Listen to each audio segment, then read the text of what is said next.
Buenas tardes, estimados alumnos, bienvenidos a su ciclo 1 de psicología. Este día pues damos inicio a la clase del día jueves, que corresponde a la estructura del aparato psíquico. Acá está un poco de mi currículum. El mes es la integridad, por lo demás, hermanos, todo lo que es verdadero, todo lo digno, todo lo justo, todo lo puro, todo lo amable, todo lo honorable, si hay alguna virtud o algo que merece elogio, es esto. Hay que meditar sobre ese valor. La clase, como les dije, es la estructura del aparato psíquico. El objetivo es el funcionamiento del aparato psíquico, la clasificación y algunos mecanismos de defensa que se utilizan en este aparato. En la historia tenemos que Freud inicia su práctica clínica más o menos en este tiempo y reemplaza a la hipnosis por el psicoanálisis. Las vivencias externas solo representan una pequeña parte de la vida mental. El conflicto puede crear tanta frustración que éste se torna inconsciente. Hay una clasificación, ¿verdad?, en el aparato psíquico que se refiere a más que todo a las esferas, ¿verdad?, topográficas y estructurales, que habla de la parte consciente, preconsciente o inconsciente, o la estructural, que es el ello, el ego y el superyo, que es el ello es el id, el yo es el ego y el superyo el superego, que son los mismos principios, ¿verdad?, de placer, de realidad y del superyo o superego, que es el principio moral. Entonces, clasificación de la división topográfica. La división topográfica habla de consciente que surge como resultado de estímulos externos o de experiencias internas reanimadas en el momento presente de la conciencia, ¿verdad? Si sabemos, nosotros pues somos capaces, ¿verdad? De una manera consciente de experimentar ciertas emociones o actividades físicas, ¿verdad? Que conciernen a este aparato consciente donde uno puede accesar fácilmente y sin ningún esfuerzo a este fenómeno o a esta subdivisión. El preconsciente, y aquí ya requiere un poquito más de conciencia o de meditación, constituye la memoria latente que surge de forma espontánea o deliberadamente o mediante asociación con una estimulación actual. Y el inconsciente ya constituye un depósito mental del pasado ordinariamente inaccesible. El inconsciente, las conductas anómalas pueden ser causadas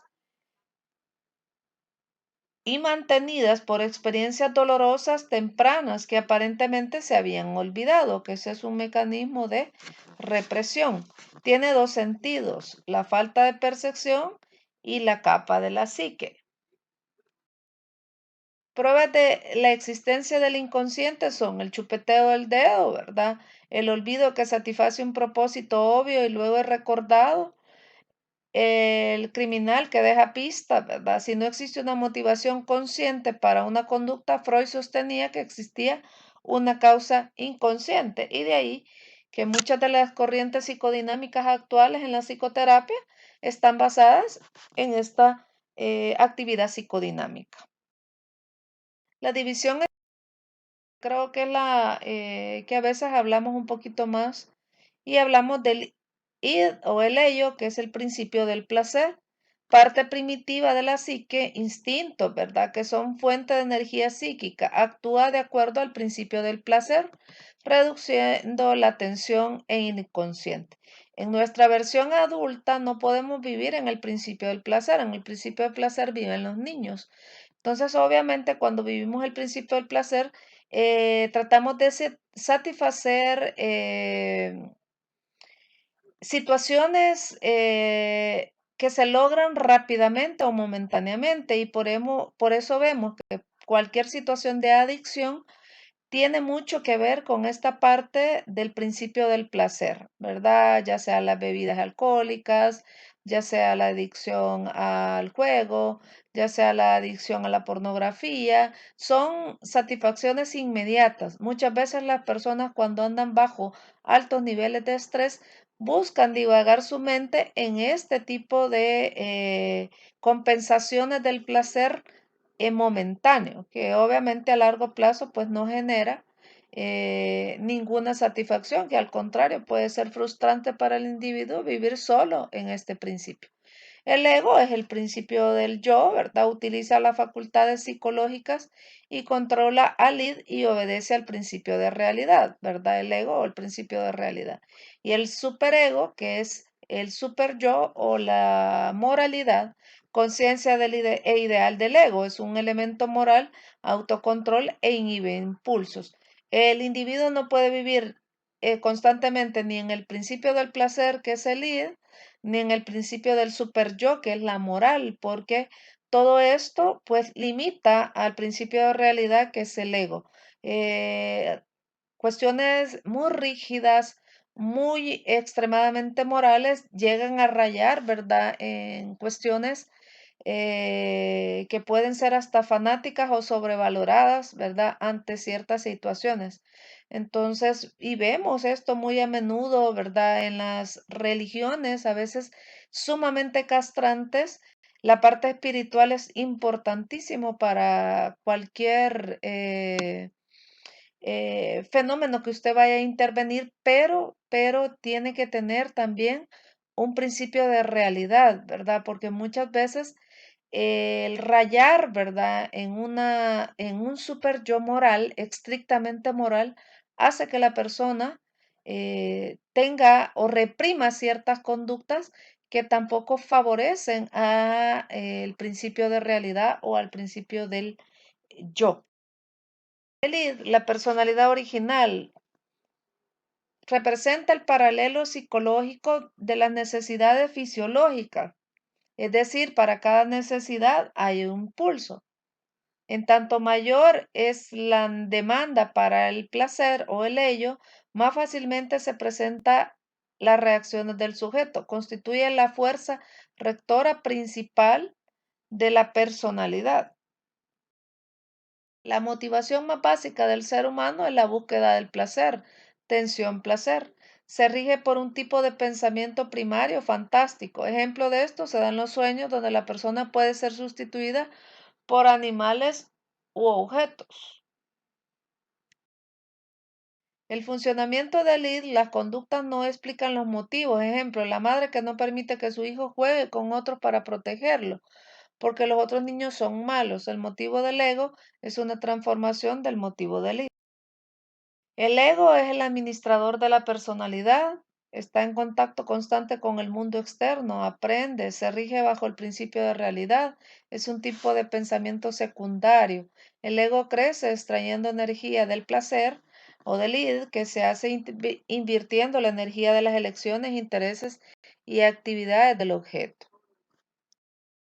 Principio de realidad. El ego ha de tener en cuenta todos los hechos pertinentes en el proceso de satisfacer necesidades. Se produce un conflicto entre el principio del placer y el principio de realidad. El pensamiento secundario apoya al principio de realidad. Ejemplo, el heredero millonario y el administrador. Mecanismos de defensa del ego o del yo, ¿verdad? Aquí tenemos la negación de la realidad, muy común, ¿verdad? Cuando pasan fenómenos como la muerte, ¿verdad? Y esto genera pues un momento, un choque momentáneo de negación de que eso esté ocurriendo.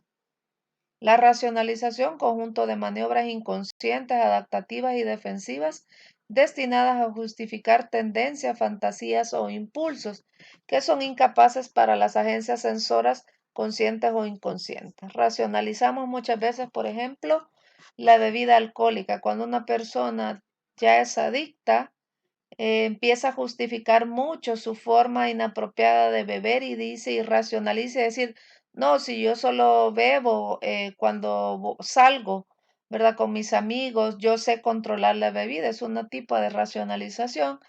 Y en esto vemos, ¿verdad? El poco autocontrol o creencia de un autocontrol de las bebidas y no es así, ¿verdad? Entonces esto es muy a menudo en las personas racionalizando una conducta de adicción.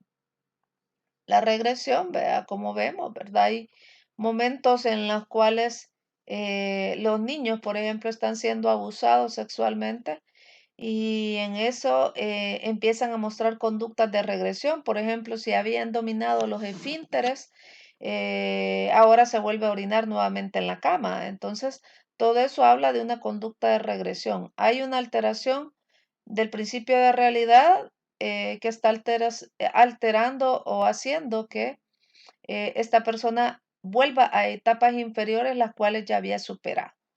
La compensación, conjunto de maniobras inconscientes, adaptativas y defensivas mediante las cuales el yo crea cualidades opuestas a reales o imaginarias eh, a ciertas deficiencias, ¿verdad?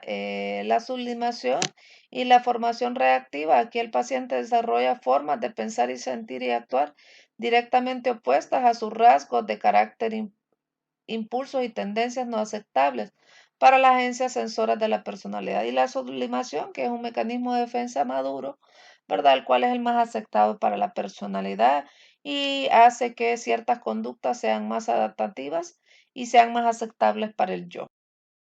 El superego, que es el principio yo del super yo, consta de la conciencia y el ideal del ego. Es el representante moral y cultural de la personalidad.